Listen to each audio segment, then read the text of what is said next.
Diarrhea.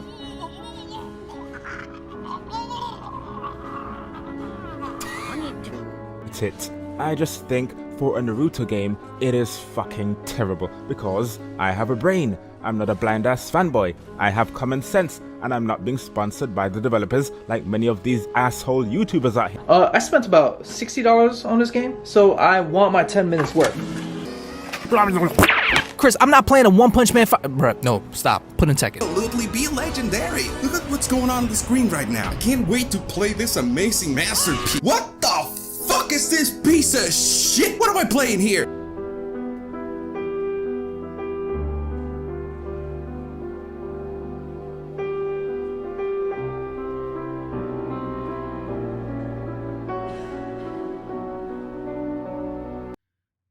Alright, y'all, we're gonna go ahead and kick off the first giveaway for the channel. If you are on the Xbox, I already have the game bought.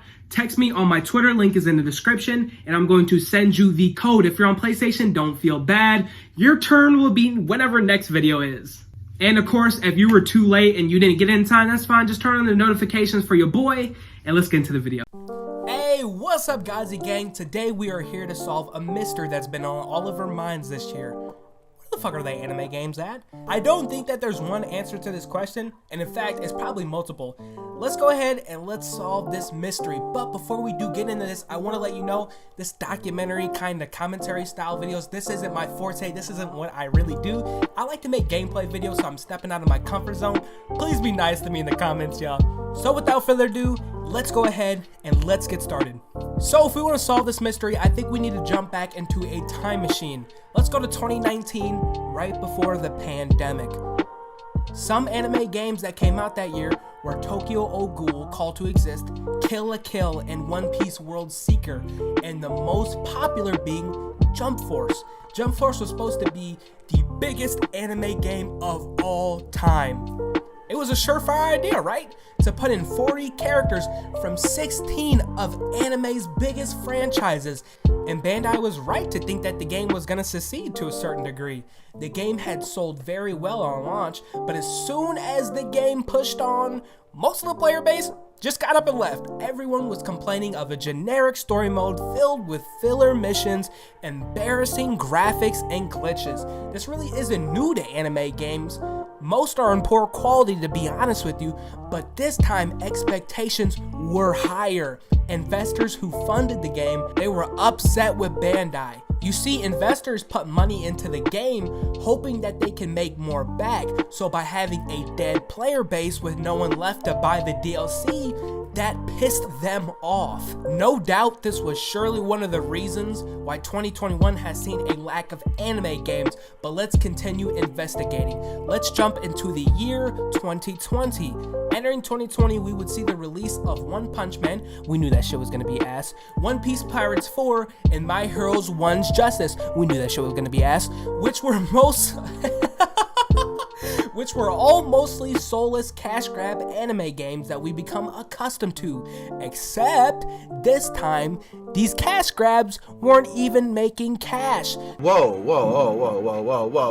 hey. The ones expected to sell the most was My Hero Academia's One's Justice 2, as it just came off of a movie and was at the height of the show's viewer base. With a failure like this one, considering it only sold 500,000 copies in its first year, people were starting to realize that most anime games are trash, and it was definitely starting to show. The only saving grace that year was Dragon Ball Z's Kakarot, which switched up the formula of anime games, and it went to an offline-only RPG.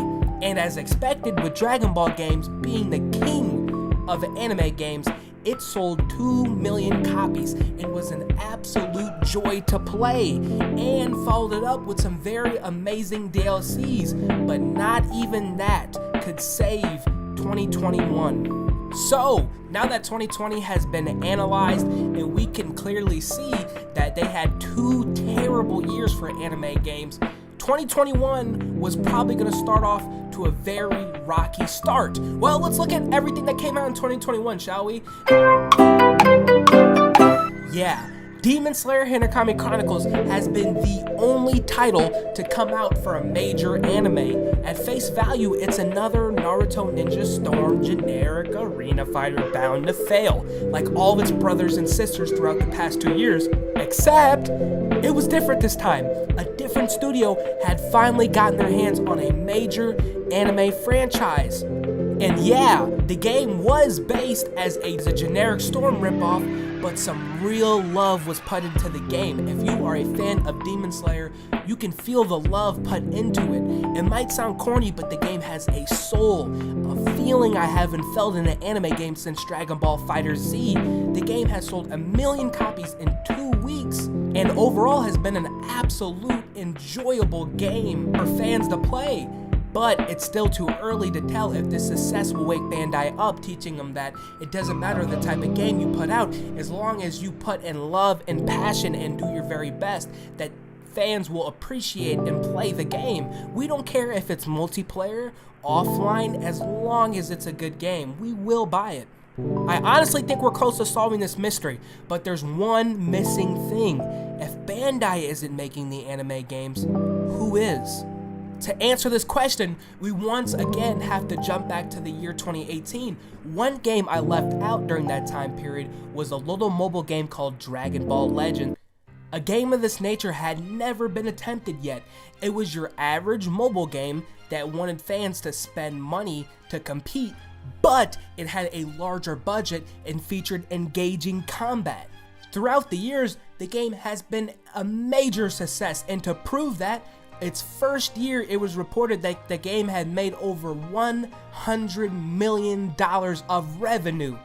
I can't get the exact numbers for how much money it's made to this day in total, but I can honestly imagine that the number is ridiculous.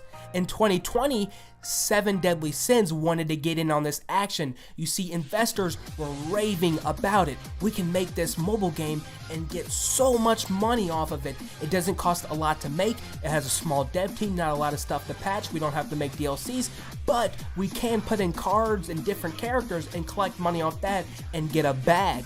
So the 7 Deadly Sins game was also a success, and overall has made $429 million. And I think that sets a scary precedent, because now companies are going, why would we make a console game that is super expensive? It needs a massive team to create. We have to leave a team behind to patch and create DLCs for the game, and it's probably going to be a half-baked game because Bandai Namco doesn't really care. Or we can make a mobile game and collect millions of dollars for very little work we really have to put in. So, not that soon after, in 2021, and instead of giving Bandai a shot with another My Hero game, investors saw it better that a mobile publisher take on the massive My Hero IP and release a My Hero mobile game. It's clear Bandai's laziness has bit them in the ass, because companies would now much rather invest in a profitable mobile game than a low-selling, half-baked console mess. It definitely seems like companies are wanting to go in the mobile game route. So if we want to prove this, let's look into the future of anime games releasing. The first suspect I want to interview is Kimetsu no Yaiba, not the Hinokami Chronicles, Keppu Kenkei Royale. It is going to be a Demon Slayer mobile game releasing very soon. Very interesting, isn't it? The biggest new age anime is going to be releasing a mobile game. And to follow that up, in fall of 2021, Dragon Quest: The Adventure of Dai will also be getting a mobile game. Very weird, huh? Arguably, the second biggest, Jujutsu Kaisen: The Phantom Parade, is going to be an iOS and Android game by developers Sunzap. I think it's very clear at this point where the direction of anime games are going, but if you're still not convinced, let's keep interviewing some suspects. How about The Promised Neverland? The game is going to be called Escape from Hunting Grounds. It's not on console, of course, it is on iOS and Android. The mobile game will be an online escape game in which 4 players will work together to escape a map based on the Promised Neverland series. That actually sounds very interesting. How about Full Metal Alchemist, one of the OG animes that's even getting a game in the winter time of 2021. Even Hayuk is going to be getting a game. So I think the mystery is clear now. Through Bandai Namco's laziness and lack of innovation, fans become uninterested. So uninterested, in fact, that they will be willing to turn to a mobile game. Bandai will surely return with some big anime game, but I'm honestly worried because if that one fails next, what does that mean for the rest? Anime fans have made it clear that they will no longer buy mediocre games. Hopefully these past 3 years have been a wake-up call for Bandai Namco. So guys, if you like this new style of videos, let me know. Also, please do check out some of my other videos. Again, this is not in my type of content. I like to make gameplay videos similar to like a C-Reacts or a Rhyme Style, something like that. So press the subscribe button. Hopefully you like my channel. I love y'all boys, and I'm out, man. Peace.